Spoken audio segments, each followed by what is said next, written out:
Bonjour, aujourd'hui nous allons continuer avec nos affermissements. J'avais commencé la fois passée avec le rappel sur les 4 lois spirituelles et j'ai aussi commencé avec les choses que Dieu fait, dont nous devons, les choses que Dieu réalise après que nous ayons reçu Jésus-Christ dans notre vie. Et puis aujourd'hui je vais parler les choses que Dieu fait, dont nous devons savoir. Amen. Nous allons prier. Père éternel, merci. Au nom de Jésus, je viens partager ce message à ton peuple. Seigneur, mon roi, j'ai besoin de toi. Touche le cœur d'une personne qui va comprendre la vie chrétienne et qui va comprendre ce qui est vraiment important pour un enfant de Dieu. C'est que Dieu attend de nous et c'est que nous attendons de Dieu nos droits et devoirs et que Dieu, toi seul, tu puisses agir. Très cher Saint-Esprit, touche le cœur, transforme, Seigneur, mon roi, au nom de Jésus-Christ. Nous avons ainsi prié. Amen. Alors, nous allons commencer. Nous avons dit que nous allons parler des choses que Dieu a fait, dont nous devons savoir. Alors, ce sont des choses fondamentales pour mener une vie de joie et de bénédiction. Nous nous contenterons de 4 choses. Première chose, Dieu vous aime en tant que fils ou fille. Alors, il vous aime d'un amour particulier. Dieu aime tous les hommes parce qu'ils sont ses créatures. Alors, dans Jean 3,16, la Bible dit, Dieu a tant aimé le monde qu'il a donné son fils unique, afin que quiconque croit en lui ne périsse point, mais qu'il ait la vie éternelle. Et dans Romains 5,8, la Bible dit, mais Dieu, pour son amour envers nous, en sait que lorsque nous étions encore des pécheurs, Christ est mort pour nous. Donc c'est pourquoi il donne à tous la pluie, le soleil, le souffle de vie. Donc il nous aime tous comme ses créatures. Amen. Mais quand à ses enfants, Dieu manifeste un amour particulier. Il les aime de la même manière qu'il a aimé son Fils unique, Jésus-Christ. Donc, nous allons aussi voir dans Jean 17, 23, qui dit ceci. Moi en eux et toi en moi, afin qu'ils soient parfaitement un. Et que le monde connaisse que tu m'as envoyé et que tu les as aimés comme tu m'as aimé. Amen. Donc, nous sommes donc entrés dans une nouvelle famille dont Dieu est le Père. Jésus-Christ est le Fils aîné de tous les chrétiens. Amen. Quelles sont les conséquences logiques de notre position en Christ? Alors, nous allons commencer avec le point 1, le droit d'enfant ou privilège. Donc, quand tu es en Christ, il y a un droit d'enfant ou privilège. Donc, nous sommes des héritiers jouissant de toutes sortes de bénédictions. Dieu nous prend en charge. L'enfant a droit à la nourriture, à la santé, à la promotion, à la bénédiction, à bien tant de choses. Deuxième point, les responsabilités et ou devoirs d'enfants de Dieu. Donc, je vais recommencer. Les responsabilités ou devoir d'enfant de Dieu. C'est d'honorer le Père dans une obéissance et une soumission totale à lui et à sa parole. Dans Malachie 1,6, la Bible dit, un fils honore son père et un serviteur son maître. Si je suis père, où est l'honneur qui m'est dû? Donc, si je suis maître, où est la crainte qu'on a de moi? De moi, dit l'Éternel des armées, à vous, sacrificateurs, qui méprisez mon nom et qui dites, en quoi avons-nous méprisé ton nom? Mais donc, nous allons toujours continuer dans cet état d'esprit. Nous sommes des héritiers et en tant qu'enfants, nous avons aussi des responsabilités, des devoirs d'enfants de Dieu, d'honorer notre Père. Amen. Nous devons savoir qu'il y a 3 sortes d'hommes ici sur la terre. Amen. Il y a 3 sortes d'hommes. Un homme animal, c'est l'homme naturel qui n'a pas encore connu la nouvelle naissance. C'est un païen, un homme qui conduit sa vie seul. Le chrétien charnel, c'est un bébé en Christ. Donc, une personne qui vient à peine de recevoir Jésus-Christ comme Seigneur et Sauveur.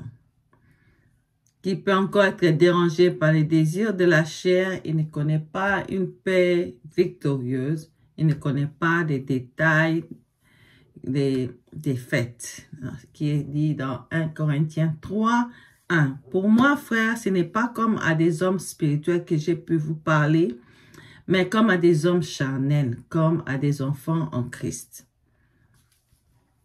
Un chrétien spirituel, c'est un chrétien qui est né de nouveau. Il est guidé, fortifié par l'Esprit et qui manifeste le fruit du Saint-Esprit. Il manifeste le fruit du Saint-Esprit. C'est un homme mûr en Christ et qui, comme il est dit ici dans 1 Corinthiens 2, 15, l'homme spirituel, au contraire, juge de tout et il n'est lui-même jugé par personne. Dans Hébreux 5, 12 à 14, la Bible dit, « Vous, en effet, qui depuis longtemps devriez être des maîtres, vous avez encore besoin qu'on vous enseigne les premiers rudiments des oracles de Dieu. Vous en êtes venus à avoir besoin du lait et non d'une nourriture solide. Or, quiconque en est du lait n'a pas d'expérience, n'a pas l'expérience de la parole de justice, car il est un enfant. Mais la nourriture solide est pour les hommes faits, pour ceux dont les jugements est exercé par l'usage à discerner ce qui est bien et ce qui est mal. » Amen. Donc, on continue. On a parlé de quelques conséquences logiques de notre position en Christ. Et là, nous allons continuer avec « Vous êtes une nouvelle créature ». Un amour, Dieu nous aime d'un amour particulier. Et deuxièmement, vous êtes une nouvelle créature. Là, c'est dans 2 Corinthiens 5, 17. Si quelqu'un est en Christ, il est une nouvelle créature. Les choses anciennes sont passées, voici toutes choses sont devenues nouvelles. Donc maintenant, Christ est en vous. La présence de cette vie nouvelle en vous apporte un changement de comportement, des goûts, des priorités. Ces changements peuvent être brusques ou progressifs. Nous allons voir dans Philippiens 3, 7 à 8, nous allons lire. Mais ces choses qui étaient pour moi de gain, je les ai regardées comme une perte à cause de Christ. Et même je regarde toutes choses comme une perte à cause de l'excellence de la connaissance de Jésus-Christ mon Seigneur, pour lequel j'ai renoncé à tout. Et je le regarde comme de la boue afin de gagner Christ. Dans le but de la vie et de la nature nouvelle en Christ est de vous permettre de refléter Jésus-Christ, de marcher sur ses traces, c'est-à-dire de lui ressembler. C'est pourquoi il est notre modèle parfait. Alors, la question est celle-ci. Qu'arrive-t-il quand un chrétien pêche? Qu'arrive-t-il quand un chrétien pêche? Alors, dans ces cas, nous pouvons répondre sur base de deux choses, la relation avec Dieu et puis la communion avec Dieu. Donc, notre relation avec Dieu est celle du Père et du Fils. Car un garçon naît dans une famille est le fils de son Père parce que la vie du Père est en lui. Alors, là, c'est la relation. Maintenant, quand on parle de la communion, c'est l'entente ou l'harmonie entre le Père et le Fils. Donc, la communion est fragile tandis que la relation est durable. Tout péché brise notre communion avec Dieu. La communion ne peut être rétablie que par une confession sincère, comme dans Proverbe 28, 13. Celui qui cache ses transgressions ne prospère point, mais celui qui les avoue et les délaisse obtient miséricorde. Dans 1 Jean 1, 9 dit ceci, si nous confessons nos péchés, il est fidèle et juste pour nous les pardonner et pour nous purifier de toute iniquité. Amen. On a commencé par l'amour sincère de Dieu et nous avons parlé que nous sommes devenus une nouvelle créature. Troisième, nous continuons maintenant avec « Vous pouvez vivre victorieusement ». Vous pouvez vivre victorieusement. Donc, là, c'est toujours, nous parlons toujours de Dieu. Dieu fait des choses dont nous devons savoir. Ce sont des choses dont je suis en train de vous parler. Nous devons le savoir et c'est très important. Quand vous avez Christ, il faudra bien vraiment avoir de la nourriture solide.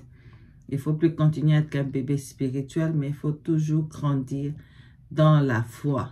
Amen. Vous pouvez vivre une vie victorieuse. Quand vous êtes né de nouveau, vous êtes maintenant capable de vaincre chaque habitude de péché. Ceci ne veut pas dire que vous ne penserez plus jamais, car le vieil homme demeure encore en vous pour vous faire la guerre. Dans 1 Jean 1,8 dit ceci, « Si nous disons que nous n'avons pas de péché, nous nous séduisons nous-mêmes.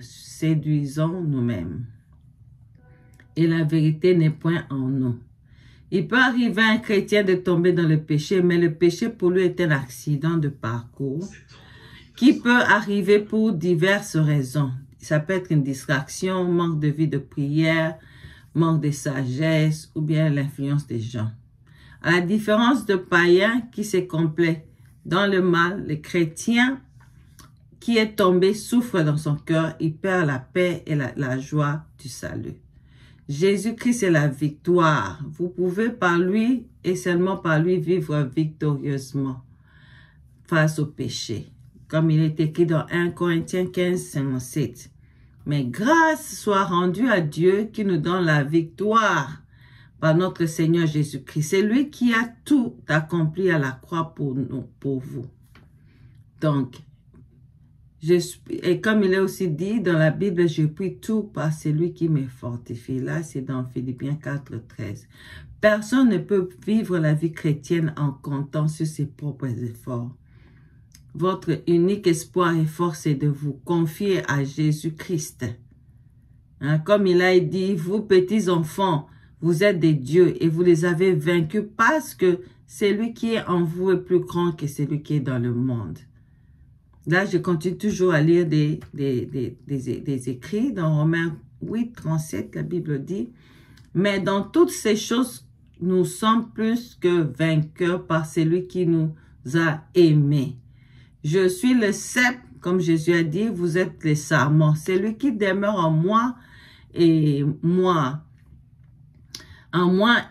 en qui je demeure, porte beaucoup de fruits, car sans moi, vous ne pouvez rien faire. » Et continue toujours dans Colossiens 3, 9 à 10. « Ne mentez pas les uns aux autres, vous étant dépouillés du vieil homme et de ses œuvres, et ayant revêtu l'homme nouveau qui se renouvelle dans la connaissance selon l'image de celui qui l'a créé. » Amen. Amen. Donc, ici, nous voyons que nous pouvons vivre victorieusement avec Christ. Alors, ici, nous allons parler de la valeur de la confession dans la vie victorieuse. Confesser implique se mettre d'accord avec Dieu qu'on est coupable, citer le péché par son nom, demander pardon pour le mal commis, appeler au secours pour que Dieu vous délivre de toute mauvaise habitude. Et nous allons parler de deux sortes de pardons. Les pardons judiciaires et les pardons paternels. Les pardons judiciaires, c'est celui que nous obtenons lorsque nous croyons en Jésus-Christ, le jour de la repentance. Et les pardons paternels, ils concernent notre vie de chaque jour. Okay? Notre vie de chaque jour lorsque notre communion avec le Père est affectée. Alors, il y a 5 raisons qui peuvent faire que le chrétien qui a confessé ses péchés ne sente pas le pardon. Okay? Première raison, c'est le mensonge de Satan. Quand vous avez déjà demandé pardon à Dieu, vous êtes déjà pardonné. Parce qu'on a parlé du pardon paternel. Les doutes quant à la parole de Dieu concernant les pardons, les doutes peuvent aussi faire qu'on puisse se sentir coupable. Et c'est aussi quand on n'a pas réglé le tort fait au prochain. Peut-être qu'on a fait du mal à une autre personne, mais on n'a pas eu le temps d'aller demander pardon. Ça peut aussi créer les doutes, malgré qu'on a demandé pardon à Dieu. Les péchés confessés est une habitude. Quand on continue à faire la même chose malgré qu'on a confessé, ça peut aussi faire qu'on puisse avoir des doutes ou alors des culpabilités. Le manque de volonté d'abandonner le péché confessé, ça aussi, ça peut faire ça. Donc, vous avez confessé hier et vous vous rendez compte qu'aujourd'hui, vous avez fait la même chose et ça peut créer la culpabilité. Amen. Quatrième point, Dieu est avec vous à tout moment de votre vie. Dieu est avec nous à tout moment de notre vie. Il est toujours avec nous. Amen. Dieu ne vous abandonnera pas. Ne vous livrez pas à l'amour de l'argent selon Hébreux 13, 5. Contentez-vous de ce que vous avez, car Dieu lui-même a dit, je ne te délaisserai point et je ne t'abandonnerai point. En effet, le Seigneur nous a promis de ne pas abandonner, de ne pas nous abandonner, mais de nous accompagner jusqu'à la fin de notre existence. Matthieu 28, 20 dit ceci, « Et enseignez-leur à observer tout ce que je vous ai prescrit. Et voici, je suis avec vous tout le jour jusqu'à la fin du monde. » Excusez-moi, vous pouvez donc compter sur la fidélité de Dieu qui ne manque jamais. Dans Deutéronome 7, 9, la Bible dit, « Sachez donc que c'est l'Éternel ton Dieu qui est Dieu. C'est Dieu fidèle, garde son alliance et sa miséricorde jusqu'à la millième génération, envers ceux qui l'aiment et qui observent ses commandements. » Nombre 23, 19 nous dit ceci, « Dieu n'est point un homme pour mentir, ni le fils d'un homme pour se repentir. Ce qu'il a dit ne le fera-t-il pas? Ce qu'il a déclaré ne l'exécutera-t-il pas? » Donc, notez bien, Dieu promet d'être avec vous à tout moment, dans l'abondance et dans la disette, dans la joie et dans le malheur, dans les épreuves aussi. Donc, la seule garantie que nous avons de la part de Dieu, c'est son assistance et non l'absence des épreuves. Le texte d'Ésaïe 43, 1 à 2 dit ceci. « Ainsi parle maintenant l'Éternel qui t'a créé, ô Jacob. C'est lui qui t'a formé, ô Israël. Ne crains point, car je te rachète. Je t'appelle par ton nom, tu es à moi. Si tu traverses les eaux, je serai avec toi. Et les fleuves, ils ne te submergeront point. Si tu marches dans le feu, tu ne te brûleras pas, et la flamme ne t'embrasera pas. » Nous révèle que le chrétien peut bel et bien, ces passages nous révèlent que ce chrétien peut bel et bien, et pour un temps passé dans des épreuves, malades, chômage, accident de deuil, peut aller dans cela, mais il ne sera pas submergé. Ces chrétiens-là ne sera pas embrasés. C'est ce que Dieu a dit. Amen. Le chrétien n'a pas besoin de sentir la présence de Dieu lorsqu'il expérimente cela, mais d'être rassuré, c'est-à-dire de savoir que Dieu est avec vous, de savoir que Dieu est avec lui et qu'il peut compter sur lui car la victoire est certaine. Notez bien, ne crains rien. Cela est répété 365 fois dans la Bible, ne crains rien. C'est comme qui dirait chaque jour de l'année. Dieu nous dit de ne rien craindre. Amen. C'était long, mais c'était vraiment nécessaire que nous puissions savoir que nous devons savoir que Dieu fait des choses dont nous devons savoir. Il nous aime en tant que fils et filles. Aussi, à part cela, nous sommes devenus une nouvelle créature. Mis à part, nous ne revêtons plus le vieil homme et nous sommes devenus une nouvelle créature. Nous pouvons vivre victorieusement avec Dieu et aussi, Dieu est avec nous à tout moment de notre vie. Car il a promis dans Ésaïe 43, 1 à 2, qu'il est toujours avec nous. Amen. Nous allons prier. Père éternel, merci pour ce partage. Merci que toi seul tu puisses toucher le cœur d'une personne pour que cette personne sache que Dieu est toujours avec lui, que Dieu est un papa, il pardonne le péché, il efface les iniquités et qu'il nous aime à tout moment. Au nom de Jésus-Christ, nous avons ainsi prié. Amen.